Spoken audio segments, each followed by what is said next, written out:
to this nation at all, that she has no natural sympathies in her heart, but instead she and many others that we will see coming on the power scene are all sympathetic to an entity that has already won power for itself. The Lord told me and said, America is now under the principality of the dragon, Satan himself. Satan has taken control and established himself. Now he is going to rule from his seat in Pergamum with an iron fist. And the scripture is, to the angel of the church of Pergamos write, these things says he who has the sharp two-edged sword.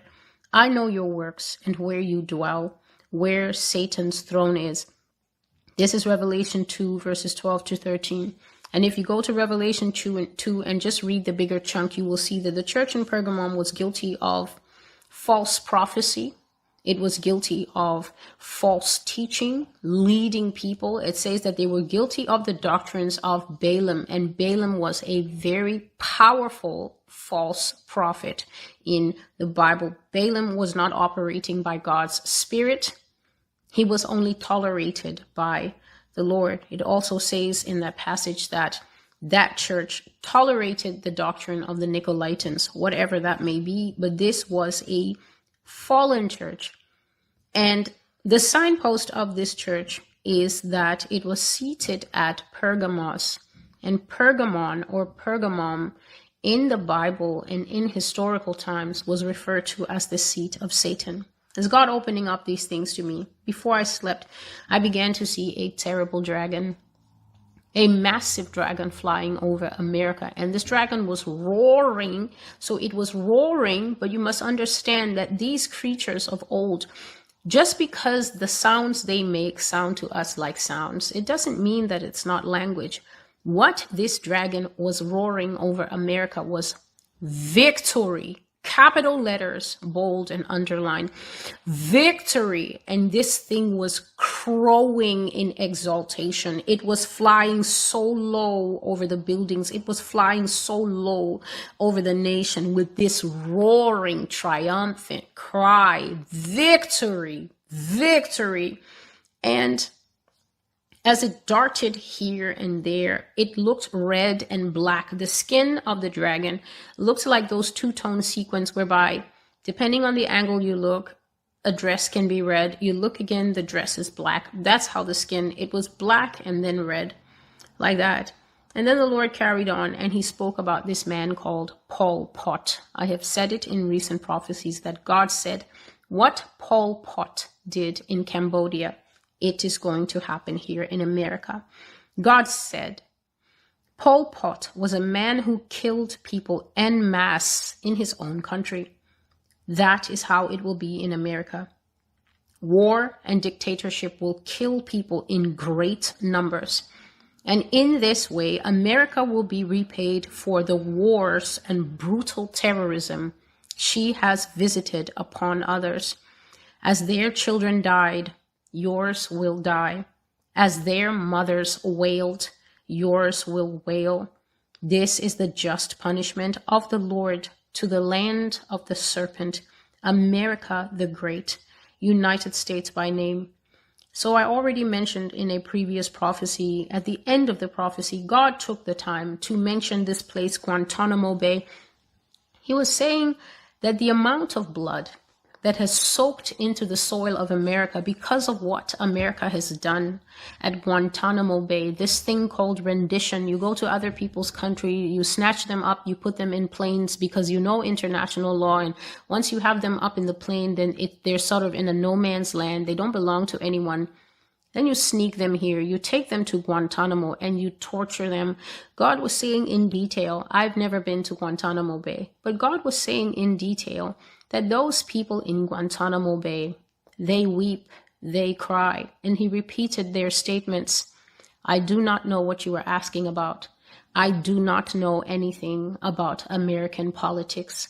I am not a spy. I do not have anything to do with this. And then, as they are kept in detention longer and longer, they begin to say, I want to see my family.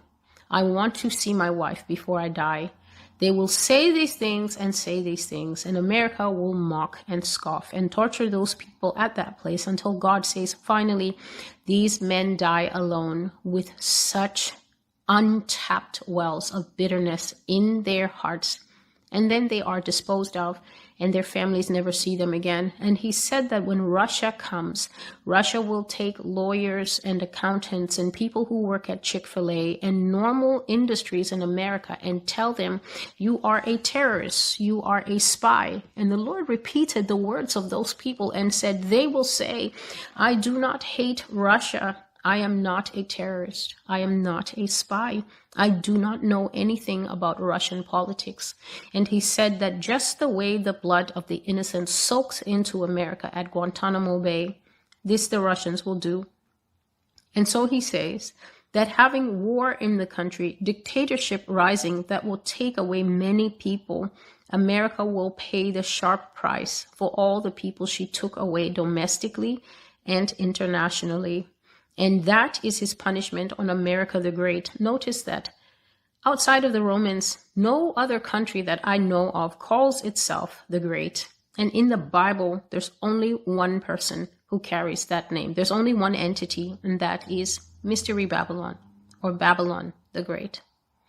God says to also say this, and this is the part for those who think that God is a Lego puzzle that they can solve. And so they come here and they tax my patience and my soul with endless questions, doing their little rapture math in the comments and going, when will this happen? Is it 2024? If this other person gets elected, then that means it only leaves us one more year, -3, -5. This is what God says. Nothing will go according to how you expected. Absolutely nothing is going to happen the way you think.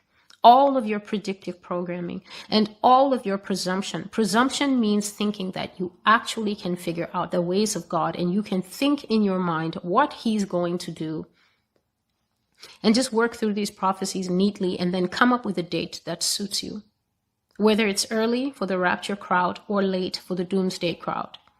Presumption will be confounded.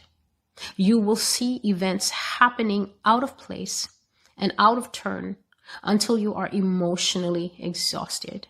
You will be worn out trying to figure it out, and you will still not figure it out. Nothing will keep a straight line. Nothing will follow a regular pattern. Nothing will go the way you think it will. In this way, I will exhaust you of your own strength until you learn humility. God is saying that he will deliberately do things in a zigzag, twist and turn, up, down, roller coaster manner where you literally cannot predict where the next punch or body blow is coming from. And this is for Christians because the world will already be in tumult. The rest of the unsaved people will already be in a washing cycle, but the saved people, God says, you will try to figure it out. You will try to predict. You will do everything. And he says that all you will become is worn out and emotionally exhausted. You will never see the next shift that these people are planning coming. And he says that he will let it wear people down until they learn how to be humble. I will humble you from being experts. I will humble you from being gods who want to know and predict the future. Things will get so bad that your next 24 hours will become a question and a mystery that only God can solve. Then you will learn to depend on me alone, or you will perish by your pride. Imagine not knowing what's going to happen to you the next day. That is what this prophecy is about. Not knowing where your next 24 hours is going to see you able to still see the sun or not. When I heard these words, I knew that things were serious. I could feel the impact of what he was saying upon my heart, and I went to sleep and I began to dream of this communist life that came to America. In that world, leaders were not chosen by any system of votes, and they were not chosen because they were affiliated to any party. They were not chosen because of how long they had been in a political career. You know, you can work your way through, and then eventually one day you say, I'm going to run. There was nothing like that. People who were leading and people who were holding high-ranking positions were only chosen for one reason: their ability to strip themselves of all American affiliation and totally say, I will serve the beast.